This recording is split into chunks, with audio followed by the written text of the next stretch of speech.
Hi, welcome to the Diablo podcast. We are online at diabloinkgamers.com. I am your host, Flux. I am joined this week by Neinball Hi, everybody. and by Wolfpaq. Yo, And this is part of our anniversary week of Diablo 3. It's 1 year ago today that your life began to end, and it's Yay. exciting, and we're all fun and happy, and we're going to try to cover some of the early game stuff. This will probably turn into two podcasts and two sections, so this will make very little sense when you listen to it later.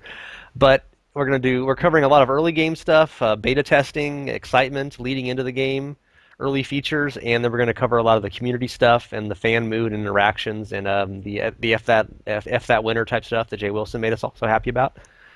And we're not covering a lot of later game stuff because I did that in a podcast yesterday with two other guests, and now my brain is very backwards on all this sequentially chronological bullshit. So, getting right started. What have you guys been up to lately? Just briefly to run us into the show. What have you been playing lately, and what are you doing, and how is your Diablo 3 experience in 108 going? Wolfpack. um, I've played a little bit of Diablo 3 since the 1.08 patch. I've just been running around on my wizard, blowing things up. It's really fun. The multiplayer is great, but yeah, it hasn't really been my primary game. What I've been playing recently is a MMO that went into open beta recently called Neverwinter, and so I'm just messing around in there. But yeah, I'd say I'm splitting my time between Diablo and Neverwinter. Heretic. Okay, Nine Ball. As far as Diablo goes, I spent the last couple months just trying to get some of my characters up to level 60 because I don't have a 60 of every class yet, dabbling a little bit in hardcore. Other than that, I've been playing a lot of StarCraft since Heartless Swarm came out, and also, like Wolfpack, I just recently got into Neverwinter. Heretic. Okay. So, back in the old days when you still liked Diablo 3, like 2009, that kind of era, we Right. had, you guys were on the podcast multiple times before the game came out and then during the beta tests and stuff. And so we're kind of, as our 1 year anniversary thing here, we're sort of flashing back to the old days, and back when we still loved Jay Wilson and Bashiok and stuff. And what do you guys recall about that? I mean, those early years. I mean, you were obviously very into the game. You guys both went to BlizzCon a couple times. Just expectations and hopes and dreams, and then it came out, and obviously the reality was different than the hopes. But neither of you guys succumbed to the whole hater madness. This is not the perfect game in my mind. I believe you were a big proponent of the rose-tinted glasses theory, Wolfpack. Diablo 2, as we all love and remember it, is Diablo 2 Lord of Destruction. With very, very few exceptions. It's, we with the new classes, with the new items, with the um, and Diablo 2 itself was a work in progress for years, even past Lord of Destruction. Synergies didn't come out until well after Lord of Destruction had been released. So I think that the great thing about Blizzard, and I maintain this, and they've shown it in the last few patches in Diablo 3, is that they just don't give up on their games until they're good. And I've played a lot of Diablo 3. It's not the thing I'm playing now, but I mean, I bought the game, I own it, I've got my account. I'm not going anywhere. Every time a new patch comes out, I'll play a little bit and see how much better it is. And so far, I think they're on the right track. And I think that Diablo 2, 1 year after release, was not as in as good of a spot as Diablo 3 is now, 1 year after its release. Okay, the expansion came out 1 year after release. That's not the perfect example, but Fair enough.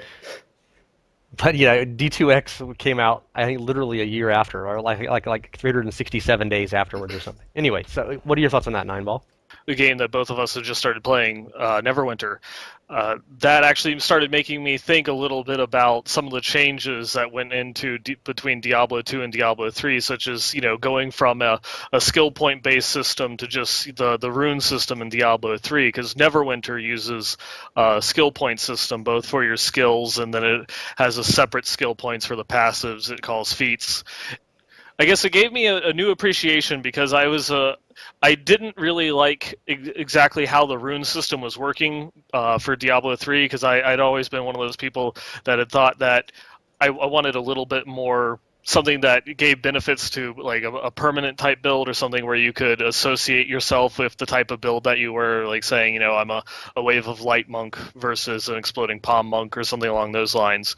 But going and playing Neverwinter with that skill point system where you're at level 10 and you're having to make these choices for your character which are permanent, and either you have to completely re-roll your character or pay like $5 in real money in order to reset your skills and reset your feats. And it was a much different mentality than what I remember it in Diablo 2, because in Diablo 2, when we're thinking about it in comparative to Diablo 3, we have 10 plus years of experience of knowing exactly how all the skills in Diablo 2 work, how they all interacted with one another. This passive's good, this passive's bad. I want to roll, say, like a Phoenix Striker assassin. I know exactly which skills that I need to pick for that one. I want to run Bone Necromancer. I know which passives or which ones and which synergies I need to pick for my character, and I have a couple like little ways to go through and build up. But that's something that we can only like really judge because we've had so long with the game, and there's just so much information that's out there to go through and say that the skill point system was great because we knew it in and out. But in a brand new game like Neverwinter, which has the skill points, and you're going through and you're trying to make these permanent decisions and you barely know anything about the game, and there's no real big in-depth discussion on a lot of the classes as far as the end game goes. You're like sitting there and sitting on 6 levels of points because you don't want to fuck up your character. It's like I have no idea what it is that I'm doing. So I guess playing that just a few weeks ago gave at least newfound respect for that decision that they made going forward with Diablo 3 to ditch the skill point system, because it did make it a lot easier for especially like a new person just picking up the game. So you took a year, but now you support free specs? I still wish that there would be some sort of permanency to like the skill system, but I guess that just the way that the game is currently set up, that I don't think there's any real way that they could do it unless, going into the expansion, they added in something else completely that modified your entire character and had something that you had to do to respec it or whatever. We're going to cover a bunch of other removed and changed features from development, but obviously free specs is a good one to start with. And what do you remember? Do you recall your reaction to that, Wolfpaq? I remember thinking a lot about the rune system back when we were going to have 7 different levels of runes, and how each level of rune was going to be sort of the correspondence to that skill point. But then they got rid of it, and it's just a much simpler system. But to me, that's okay. I think the biggest thing lacking, which I think is on, or is one of the, I mean, there's one of the things they've talked about fixing soon is um, items not really having anything to do with your character build. Because if you think about Diablo 2, it wasn't the skill points that made building your character interesting. It was matching your skill points, your synergies, your main skills with, a handful of really powerful and really unique gear that would totally change how those skills played out. Like, I remember when I found out that paladin or a conviction could be given to your mercenary, and all of a sudden your sorceress, conviction, for those of you who didn't play Diablo 2, lowered all enemy resistances, and in hell difficulty it broke immunities, meaning you could build a sorceress with all of your points in one element and be able to solo the entire game, killing things immune to that element. And that's just one example, is that polearm that had conviction on it that you could throw on an Act 2 mercenary. But we still don't have anything like that in Diablo 3. So yeah, I like the skill system, and I don't mind free specs, but I feel like investing in gear because you can't have, unless you play this game a lot and get extremely lucky with the drops, you're not going to be able to have the best of every piece of gear that you can get. So yeah, I think they've got more work to do in terms of the item side, but I'm totally fine with the free specking and not having the skill runes being leveled from 1 to 7. As interesting as that could have been, it's not something they chose to go with, so I'm okay with that. While you're explaining Diablo 2 changes, you want to mention what immunities are. Oh, right. And resistances, for that Right, matter. in hell difficulty, monsters were always immune to at least one of the elements in Diablo 2. So you'd have a pack of fire immune monsters coming run at you. Just means if you were throwing a fireball at them, it would do nothing. Or same with cold immunes. Resistances were lowering enemy resistances was the way to be able to do damage to those monsters with that element. Different monsters took different kinds of damage from different types of attacks. Yes. Yeah, God, I can't imagine how complex that must have been. Oh wait. yeah, that is definitely one big difference between Diablo 3, where monsters have zero resistance or damage, resistance whatsoever, where in Diablo 2, everything had some form of damage resistance to everything, and as they pointed out, at least one immunity.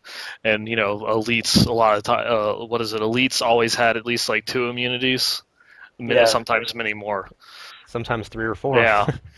Going back to what Neinball was saying earlier, I think I was playing in a public game, given 1.08 was the multiplayer patch, and we were going along for, must have been 20, 30 minutes, just clearing almost all of Act 2. It was pretty fun. And then one of the guys I was playing with was like, "Hey, why don't you guys pick up any gold?" And I was like, "Wait, what?" And he's like, "Are you guys okay with me picking up the yellows?" And I was like, "Oh, dude, this game has individual, like something like that. This guy, he must not have been playing the game for very long, or this is his first foray into multiplayer. But I think that a lot of the big improvements from Diablo 2 to Diablo 3, such as individual loot, has just sort of been taken for granted. And I mean, it sort of took that experience with this guy who was asking me if it's okay for him to be taking all the loot, to realize, yeah, I mean, that was a huge, like, downside of Diablo 2, was not being able to play with people and guaranteeing, you get some loot. So anyways, I just wanted to throw that out there as another sort of rose-tinted glasses thing. Diablo 2 wasn't perfect. It was amazing and really fun, but I think Diablo 3 has potential to get there as well. So the Diablo 3 development process was very lengthy, Yeah. to understate things, and very open. They kept telling us about what they were doing and giving us snapshots of the game, and you'd see all the stuff at BlizzCons in '08 and '09 and '10 and '11, waiting.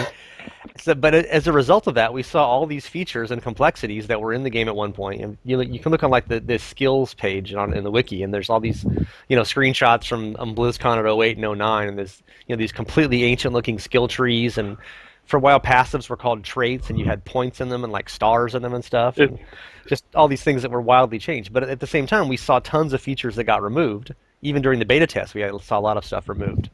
One of our news categories on the site is removed features, which makes it pretty easy to find removed features, oddly enough. Talisman, runestones, monster resistances and immunities, Cauldron of Jordan, Nephilim's Cube, the Mystic, scrolls of reforging, gold pets, character death animations, no PvP at launch, and I'm sure there's other stuff I've missed. elixirs. This happened in Diablo 2 as well. We just didn't get to see exactly what was in the game so many times. A lot of these we're hoping will come back in the expansion. Ways to customize your gear with the Mystic and such. But Hmm. I mean, obviously gold pets were fun. We had those in the beta, but then of course that kind of made gold radius pickup irrelevant. So why have gold pets? But No one had any problems with the gold pets about having a little piggy falling behind you. There was no complaining about little pets falling behind you whatsoever in the community. cute furry things. I liked the pets, and if you didn't, you're wrong. Other things we had in the beta, they totally changed the attribute system. Remember for a while it was like Right. defense and other stuff? Defense, There's attack, other thing, and something else. wasn't Charisma there and precision or Dodge. something? Yeah, precision and dodge, I think. charisma and musical talent were also in there as well, I believe. But that was a completely useless thing because everyone just wanted to attack. So it was like, okay, we need at least.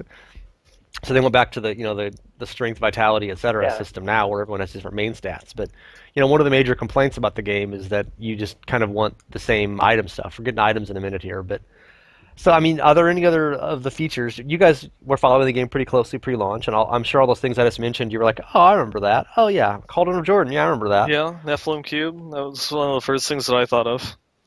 Before there was salvaging for the now salvaging goes on with the blacksmith. You used Yeah. to carry this cube around, like a heraldic cube thing from Diablo 2 kind of thing, and you would salvage in the field. It was just part of your interface, and they said we don't want the action to stop, so we're giving you all of the items to the Cauldron of Jordan, so you could instantly sell it, turn it into gold, or the Nephilim Cube, so you could salvage the things while you're out in the field, because we don't want the action to stop. We don't want you coming back into town.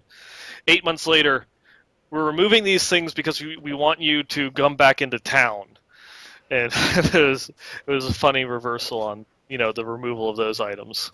Yeah. And a year later, they finally got rid of the stupid confirm click salvage on rares, so it doesn't take you 45 minutes to get rid of your junk. Mm-hmm. It's a much nicer change. Yeah. Any other missed and changed features you miss, Wolfpaq, or are you cool with them all going gone? Yeah, I mean, that was a game design decision to remove the Nephilim Valor cube and the Cauldron of Jordan. I mean, I personally would have liked them to remain in the game, but I can see why they did it.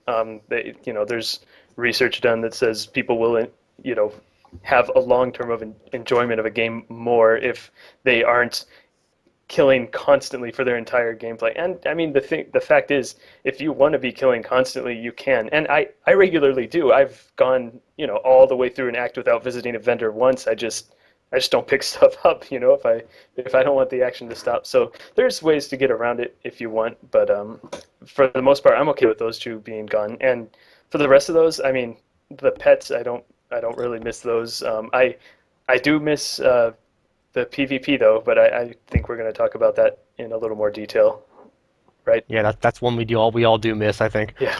Because that was going to be the one thing that I was going to say. So the component Yeah. that I miss is Yeah. the PvP. If you never got to experience it at BlizzCon, you Yeah. are a lucky individual to not be able to miss that. I think anyone who experienced it would be sad that a year's gone by and we still don't have anything remotely similar to it in the game yet. Oh, So for people who weren't there, PvP was in the BlizzCon demo in 2010 and 2011, and you had pre-made characters in a deathmatch kind of arena. Obviously, you didn't have your own characters because the game wasn't out yet, but they had pre-made ones that. But anyway, they were pre-made. They didn't have like glorious gear or whatever, but they were roughly equivalent in power. I guess how roughly you can say that, but mm-hmm. and they had skills and stuff preset. You couldn't change the skills around or whatever. Right. But and then they just threw you in the arena and they changed the rules. The deathmatch it was like team based the first year, and then it became an individual kind of a body count thing. But everyone loved it. I mean, it was so much more fun than the PVM game, which was great. But this was just that much better. And for some reason, Blizzard just apparently has never considered doing that and releasing it like an arcade brawler, like an esport kind of thing. I always thought that's the easiest way to do esport with Diablo 3. Just have pre-made characters. Everybody gets to pick. There's like three different of each class with different builds, and you pick them and you go fight, and it's a totally skill-based system, as opposed to what they eventually gave us with this PvP brawling thing, which is just kind of the D2 version, rewarmed, Right. where it's gear-based. If someone has much better gear, they're always going to beat you no matter what. It's disappointing. That was a lot of fun in that. Yeah, I waited in that line for so many times over the Yeah, course of those 2 days just to have fun with the PvP. It was a blast. especially at the 2011 demo. I mean the PvP demo for Diablo 3 in 2011 was consistently the longest line. It was longer than the World of Warcraft Mists of Pandaria. It was just ridiculously fun. I played it probably like 5 or 6 times, and I didn't win a single match. I got wrecked every single time, but it was still a great fun. It was awesome. It was just a great experience of seeing all the different ways that people that had obviously played it a lot more than I did, that had a good team and they had strategy together with the classes that they had picked. It was just awesome. It was just cool seeing people that with such little time had already invented all these strategies on how to, like burst people down, or had a couple witch doctors to control them with hex and such. And it just looked like it was going to be a massive amount of fun. And it was well polished. It was a good working system, and all it just needed was, for live, all it just needed was an extra little button on your menu screen that said Q for PvP, and it would have been Right. fantastic. Whatever reason it is that they had that they just didn't like it, I can't speak to, because it was so much fun. And I agree with Flux. If they were going to implement something like it would be great if they just said, "Hey, here's your gear. You know, win with skill. Don't." And I mean, we already have PvP for you to show off your incredible, godly gear. So I don't see why we would need it to be shown off in another place, or have two different modes or something like that. But I really hope that's something that comes back soon. Have either of you guys experimented with the brawling system that we have in the game today? Once or twice. I've And so what is it lacking? That is it the pre-made character thing? Is it the skill based? Uh, Is it I mean, it's not even really any of that. It's like you just go through and you kind of manually have to keep track of who's killed who. There's no real. It's just, do yeah this until you get bored. Whereas, on the other time, it would be, a time match. Whoever can kill each other the most in 15 minutes. And so as the timer's, clicking down, and you have, you're 7 kills under, you're like really like, okay, we got to get some kills in and stuff. It put a little bit more pressure, put a little bit more excitement, because you actually had, definitive goals to reach, or, to yeah see how you're doing compared to the other person. Otherwise, it really is just, well, let's just start whacking attacking each other until one of us gets bored. Just even that little thing of having a timer and a kill counter makes it 10 times more interesting. Right. I would say if there were two things, I would say make the BlizzCon version significantly better than the dueling we have now. Is that there's a scoreboard, so you can see how well you can track how well you did. There's two big numbers at the top that say you're winning or losing, as well as the countdown number. So there's all these fact indicators that say, hey, you're doing well, you're doing poorly. There's tons of room to improvement. And as I got back in line, I played way more than 5 times. I think I must have played at least 20 or 30 times. But I could improve my strategy, and yeah, I could. So that's number one. Is it's being tracked, and it doesn't even have to be something that's permanently tracked. Just something at the end to say, hey, you spent this much time. This is what you accomplished in that time. As opposed to now, you duel your buddy for half an hour. You have nothing. You got nothing to show for it. And then I'd say the second thing is that team fighting is far more interesting, more complicated and fun than going 1v1 or free for alling from For my sure. experience. Yeah, For sure. yeah, being able to like hex someone while a wizard goes nuts, or keeping your buddy Frost Novaing as your demon hunters getting wrecked. Like teamwork in this game is huge. It's what makes I mean, that's one of the reasons I'm thrilled that they're putting effort into making multiplayer great and fun for PvE. But now it's time for PvP. I would really like to see that multiplayer come back in. Well, maybe we'll get that in D3X. We can always hope, right? Yes. Are you planning on going to BlizzCon this year, either of you guys? Yeah. Yes, I've got my tickets. I am going. So we're all hoping for some Diablo 3 expansion excitement and premiere and, Yep. and release date, etc. But I'm not sure. obviously, I'm not sure if I have my expectations that high, but definitely expecting to see, some information on it. This, I think, this is going to be a really, really big BlizzCon. I agree. keyword there is spelled SOON, as we all know as Blizzard fans. Yes. You can actually look into diablowiki.net/SOON, and you will find out what that means. If you have somehow missed that thus far in your mercifully blessed life. You must be new to Blizzard. Yeah, you're wondering why those guys are picking up all the gold in the multiplayer game. Oh, I got all the items again. I feel guilty. There always was that one guy in Diablo 2 that you'd be playing in a public game, and they would go and they'd be picking up all the gold. It was almost like they didn't realize that, the gold is shared. You're not actually taking all of it for yourself. Right. Remember having to click individual stacks of gold? Oh, My please God. don't remind me.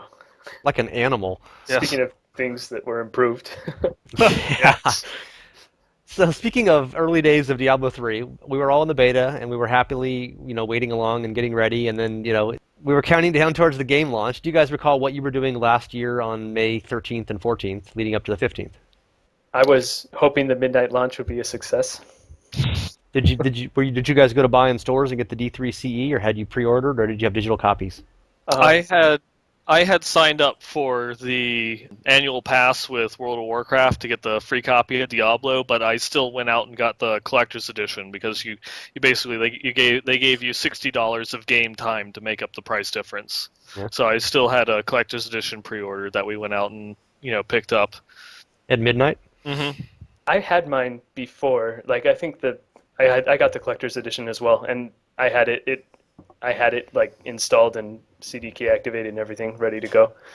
And you guys you're both in the U.S. You're on the Americas realm, obviously. Yep. And the beauty of the launch was that it was roving globally. So it went live 8 hours earlier in Europe, and I was able to take advantage of that playing on Rush's account actually. And I played with Ellie we played for 7 hours before anybody else got to play it at all.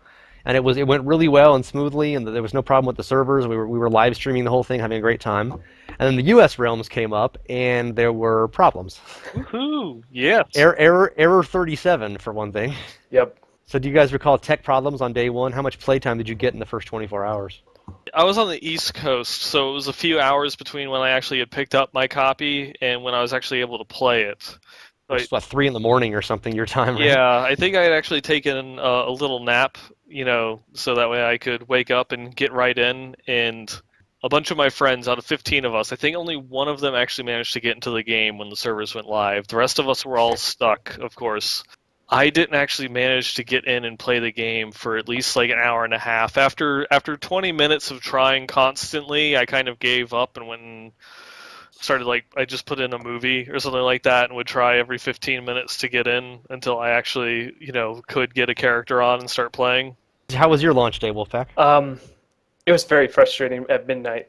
I was talking to one of my buddies on, I think, Skype or something, and uh, he was able to get in and start playing, and so I was incensed. I was like, okay, I'm gonna do this, and I spammed my login information over and over and over and over again until finally I got in, and then I was like, okay, time to create a character, and nothing happened. And so Nope. I create over and over and over again, and it kept giving me the same. I can't remember what the error number is now, but then after a number of attempts, I finally and none of my characters are showing up. It finally said you have too many characters created, and I was like, what? And I said, screw this, I'm going to sleep. And this was like 45 minutes after launch, so I shut it down. Went to sleep, woke up before work the next day because I didn't take time off, and I was like, all right, time to see if this is working. And I was able to log in, and I see 10 level 1 demon hunters created, and I was just like, wow. But after that, other than some incredibly long downtimes, I was able to play during opening week. It was just not midnight. Midnight was not Yeah, happening. there was lag and there was some disconnects in the first couple days, but I would have to say, like after Thursday, it became relatively stable. And And then after a week or so, your account got hacked and all your equipment was stolen, right? Because that happened to every single person playing Diablo 3. Remember those days? Nope, I have an I, authenticator. yeah, it's like I have an authenticator. I don't remember that. And so people who probably, luckily, many people probably don't, but for weeks there was just like these rampant outbreaks. Everyone's saying, oh, like every other forum post was, I got hacked, all my gear is gone, whine, whine, whine, Q, Q, Q. Uh huh. And Blizzard kept waging this, given that Bashiak was involved in it, this sort of eyebrow-raising PR campaign saying, nobody has gotten hacked yet who has an authenticator. We think you have malware on your system because you're a noob, basically. And people didn't want to effing hear that. That didn't go over real well, even though apparently it was true, because suddenly all that stuff just stopped after like a month. But did any of you guys know anybody whose account got stripped? No. Nope. In all this time, not a single person. You play with a bunch of your WoW guildmates, Neinball. Do you all have authenticators, you think, and you're just no worries? Yeah, I mean, the vast majority of all of us, at least the ones that are still playing till today, all had authenticators. I had just 6 or 7 real life friends playing. None of them had account problems. The gear wall. Yes. People got to Inferno and it was a brick wall. We talked about all this stuff yesterday, and like in 103, one of the big changes was they made it so gear of higher level was much more likely to drop. In the early days, you only got it depended on what act you were in as to what dropped. So like you had a very low chance of getting anything level 62 or 63 if you were in Act 1, and that's the gear you had to have to survive. I So think in the beginning there was not a single chance of getting anything over level 61 item gear in Act 1 and 62 in Act 2, and then it was Act 3 and 4 was the only place that you could get the item level 63 gear. Right. Until like the .03 where they added the chance into Act 1 and 2 for it to drop.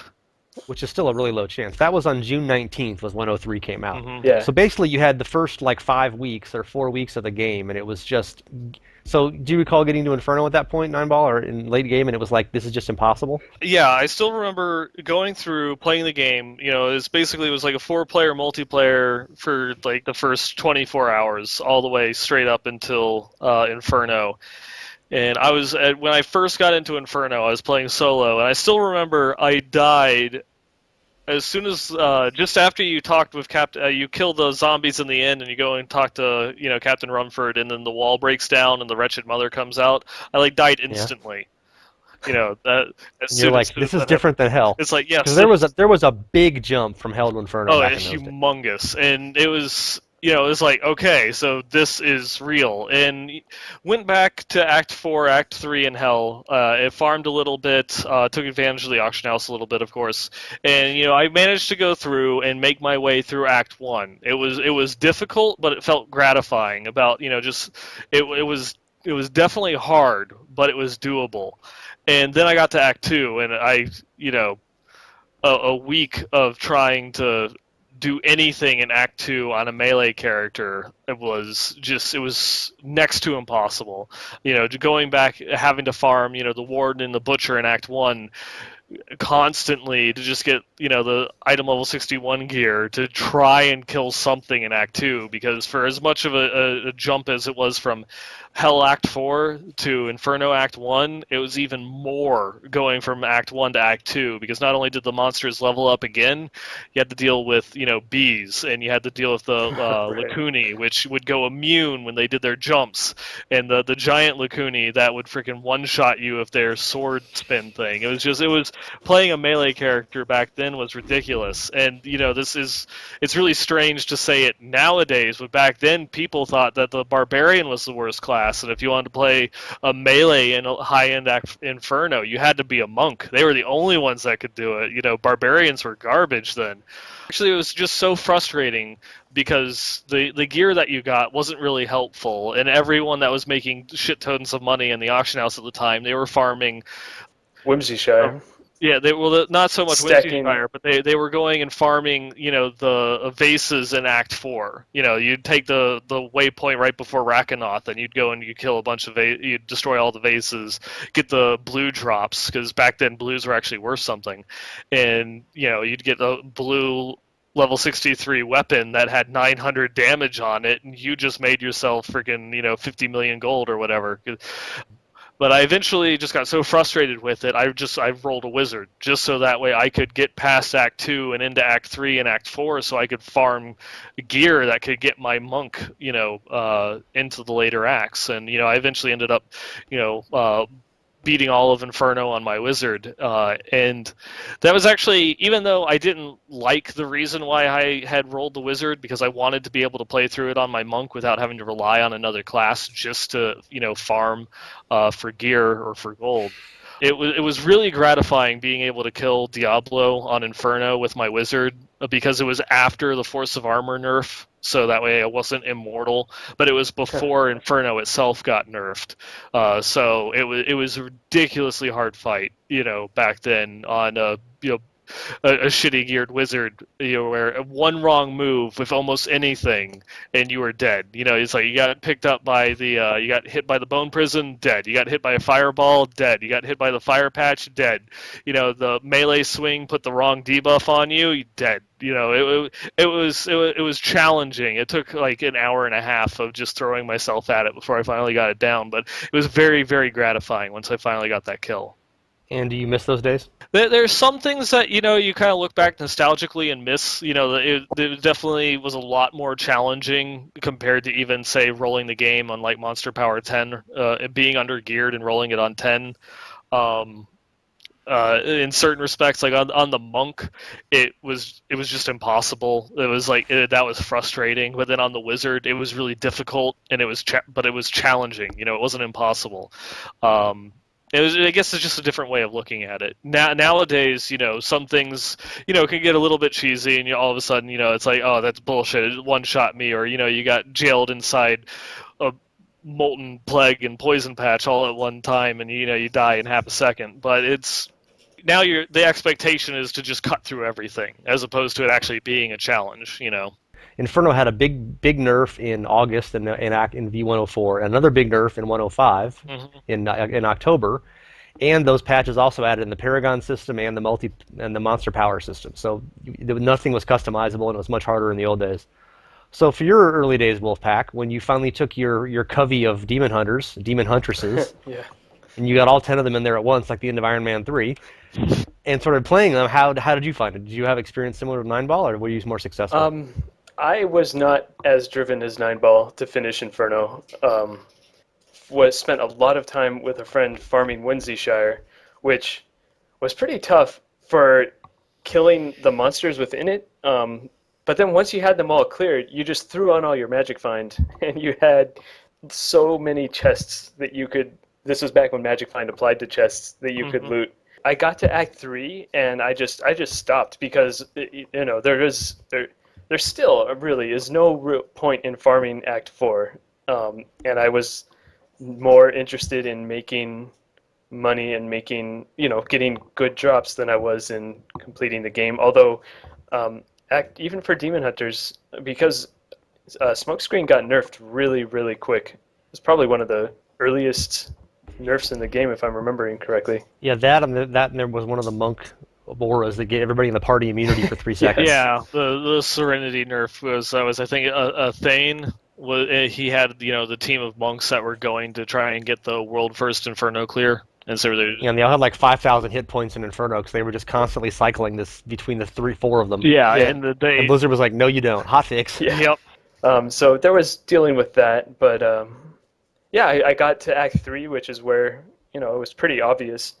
I was really hopeful that monster density would skyrocket when Inferno, as the difficulties got higher, and of course, until recently, those hopes didn't go anywhere. So I realized, Act 3 and Whimsyshire, I just farmed there. But yeah, it was frustrating. In fact, this was back in the day when the way to build Demon Hunter was glass cannon, because that was just the way to do it. It was the That's easiest. changed.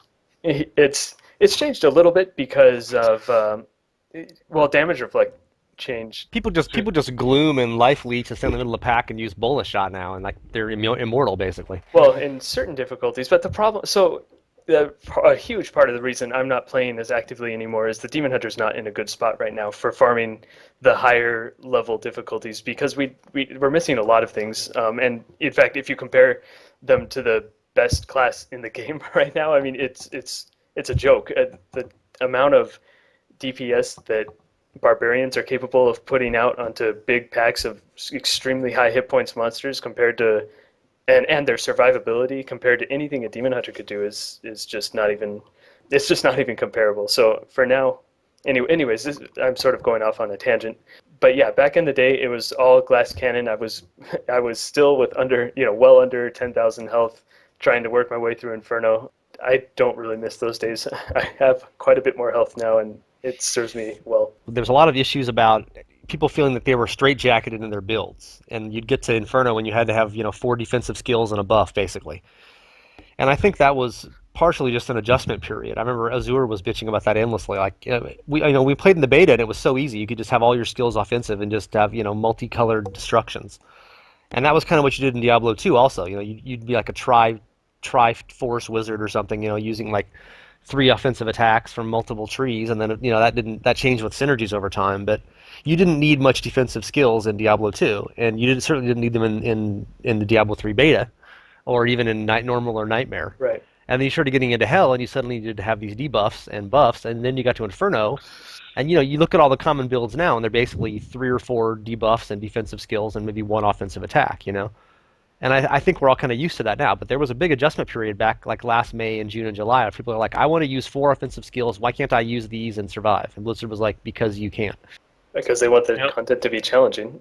And Yeah, it was actually hard. You yeah. had to use skills intelligently. Do you, Yep. do you recall an adjustment period to that Wolfpaq, or did you like that Well, with your 8K Demon Hunter name it, life it hit took me a points? long time actually to realize that, or not a long, it took me a couple weeks to realize that Smokescreen is drastically superior to anything the Vault could do. But once I figured that out and I had it on my hotbar, I was okay with it. And this was before Gloom was as popular as it is now. Well, it got buffed hugely too. Right, So right, exactly. Like the build I ended up coming up with is just one heavy damage hatred spender and then one AOE hatred spender, and then the rest discipline, and then one, of course, hatred generator. So I thought it worked okay. I mean, I'm still pretty happy with how my demon hunter plays. I'm just disappointed that can't really do much in the higher monster powers unless I have gear that's extremely difficult to obtain. So your early days with the monk 9-ball, did you get to hit in Hell and Inferno and you're like, why do I need all these defensive skills? I want to use 4 combos. I think not even, at least on the monk, even in hell, it wasn't really needed. Even all the way through hell, it was just kind of like I was still using, I think, Way of the Hundred Fists and like Wave of Light. Just for like how bad the skills were back then. It didn't really matter. But it was a really big change as you started to get through to the end of Act 1 on Inferno back then, and it was okay. I have to use Mantra of Evasion, Hard Target, or back then Mantra of Healing. use Mantra of Healing was really good, really good. Because it didn't, when you used it, instead of giving you like a 900 point shield like it does now, it actually gave like 2,000, healing per second, for those 3 seconds. So you could sit there and spam that and keep yourself alive. And that was your spirit spender. And but then, yeah, you had to use the blind with the extended duration, the heal that did the 1.5 second fear. You had to have the 4 second duration on Serenity.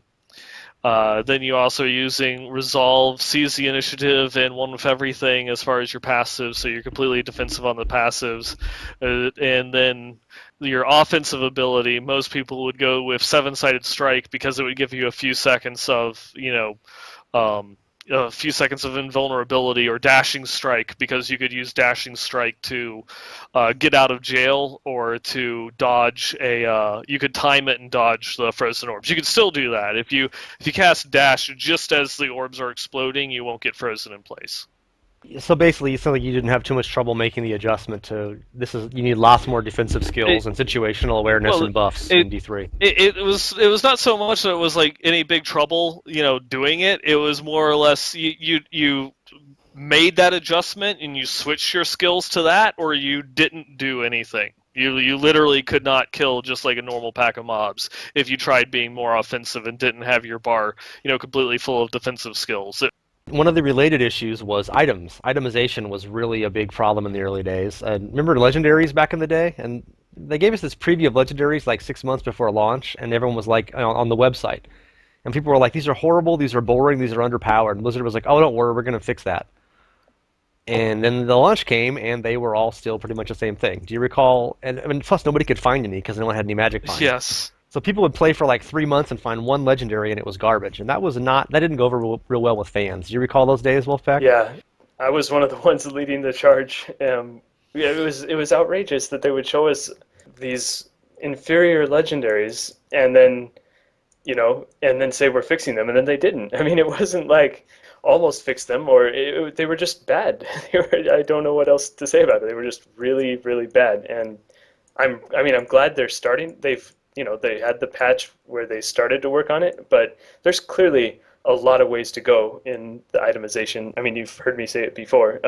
Diablo 2 was a game about items, and the Diablo 3 isn't in the same way. I mean, when I say it's a game about items, it's a game where your item choices matter. And in Diablo 3 right now, I mean, everyone wants the same thing. They want their primary stat, crit damage, all resist, and maybe some vit, and they call it a day. And that's just Attack speed. attack speed, right? And maybe flat damage. The Trinity, or whatever you call the four the four things that you would want. But it's not.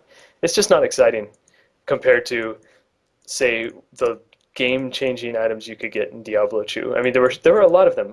Not every build used all of them, but there were a lot of items that just really made the difference, including several items where whole new worlds of opportunity became available. And I'm not saying they should give class abilities to other classes, but being able to create a whirlwind assassin, it was something cool and something unique and different, and we don't have anything like that in Diablo 3 now, or even remotely similar. And so that's one of my biggest hopes for. I don't know if it's going to happen in the next patch, but hopefully in the expansion we see a huge surgence in item variety and what they can accomplish.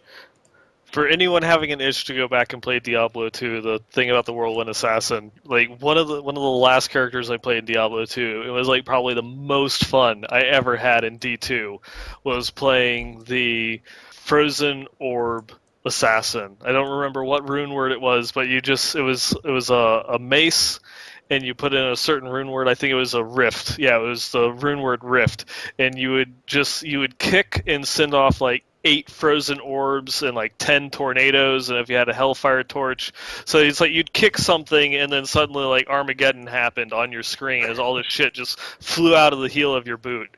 It was just phenomenally fun to play because you had, you're an assassin, but you had druid and wizard skills that would proc, whenever you attacked, and because you'd get like 7 kicks in half a second, it would always proc at least 2 or 3 times. It was ridiculous. It was amazing fun. And as we said earlier, that was like 5 years into Diablo 2 expansion. Right. Hmm. So, I mean, that wasn't anything that came out of launch. That was something they added in long, long after. Yeah. So, probably that's almost like something you couldn't put in a launch. It would be too overpowered and crazy. People wouldn't even understand what they were doing at that point. Yeah. Hmm. So you kind of have to work your way up to that. And, people don't want to have patience and wait for cool things to happen. We want cool things to happen now. Yeah. But definitely the legendaries being underpowered and lacking in special abilities, as Wolfpaq was saying. Like you were mentioning earlier in Diablo 2, you could get a pole arm that had an aura on it and give that to your mercenary, Right. and then that totally changed the gameplay. And there are some items they added in the itemization of Diablo 3, like there's that sword that makes a demon that's got a fiery chain The connected to your merc. Maximus. That's a lot of fun. But that, But I mean, it's kind of a cool visual, and it makes your merc a little more effective. But it doesn't really change the gameplay in any way. It doesn't make you faster or give you different talents. And Right. that's what they mentioned in these upcoming itemization patches for Diablo 3. They're going to make, they're going to finally give us. They keep claiming anyway, some legendaries that will make you like your witch doctor will always be ethereal in some way and can run through enemies and that kind of stuff. Yeah. Or Which True is what we've all been Hydras. waiting for the last 4 years. Yep. yeah. I'm really looking forward to the wizard source that will allow us to have multiple Hydras. That sounds really cool. And that'll make Hydra really a different skill. Yeah. You can only cast one at a time now. Yeah. So It'll be huge. they're going to take Hydra and double it basically. Oh, that comment is a throwback. Looking Yep, back a we're year. getting to that in a minute. Finish your thing here, Neinball. We're going to go into that fan stuff. Um, I think it was the last time that I was on the podcast, like a couple months ago. One of the points that I had made was one of the big problems of itemization in Diablo 3 is that you pick a build and then you find items that complement it, as opposed to finding an item that makes you want to make a build around it. Like an item that's so awesome or so powerful that it's like I I just found this legendary, and so now I have to go through and do like this crazy build that only works if I have that item, which it only really I think only really exists to a certain extent with witch doctors. I think it's the like the thing in Thing the of the deep, deep. yeah, with that unlocks the capabilities of doing some certain builds because they have passives and skills that work with their gold pickup range. But if they made any steps towards that, like a monk, where it made Pillow of the Ancients, and instead of staying in place, it's like you drop the Pillow of the Ancients, and then it would like shoot across the screen and then explode, so where you could actually kind of like skill shot it at certain enemies and just be like throwing them from range, something that affects your skill and makes you want to build a spec around the ability that this one item gives you. That would be something great that they could add in as far as future itemization goes. I feel like there's too much variety in legendaries. And one of the things I really liked about Diablo 3 is if you found, I mean, I've used this example before, but if you found the Titan's Revenge, you could build you could build an Amazon capable of clearing hell with that Titans, no matter how bad the roll was. And of course, if you had a better roll, you would clear it better. But the thing is, like, one of the most popular one-handed weapons in Diablo 3 is the Echoing Fury, and it is extremely possible to find one of those and have it be utter garbage, like easily over. And that's what, 700 DPS with yeah, 1,000 life on kill and a 5% chance to stun. Awesome. exactly, I feel exactly. great. I would I mean I don't want every single one to be 1300 DPS, but come on, it should at least be 1,000. Like you shouldn't be finding eye level 63 legendaries that are below 1,000 DPS. Like I just think they need to do away with this whole, we're gonna have some legendaries be crap and have some be, yeah, less exciting than others, but not just finding a legendary and having it be garbage just seems bad, and I hope they don't stop working to fix that. They have been heavily considering and will probably end up implementing that they'll reduce the drop rates on like rares, reduce the level of variation in like the stats, so that way the rares will drop less often, but there's a far greater chance of it being an actual good item than it is like the most of the crap that you go through and pick up nowadays. With something we were discussing before the podcast started was, that legendaries now you see, you see like a two-handed mace, legendary two-handed mace drop, and you kind of like, well, that's going to be garbage no matter what it is. It's not even worth picking up and even Right. salvaging because fiery brimstones are only worth like 5k in the auction house at the moment. I can find 5k lying on the ground by killing another mob just with a gold drop and buying it out of the AH, and it'll be less time than actually having to pick it up, get it identified, and then actually clicking the salvage button once on it.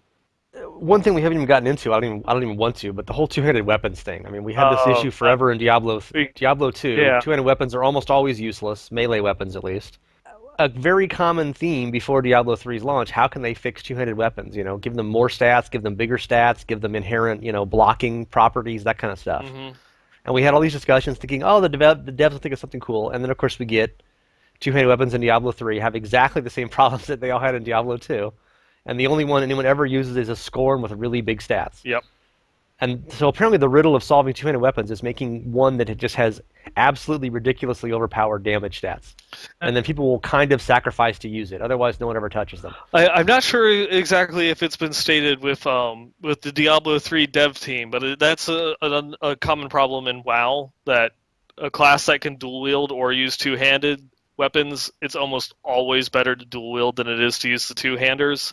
And the way that the devs have stated that, we will never be able to balance it 100%.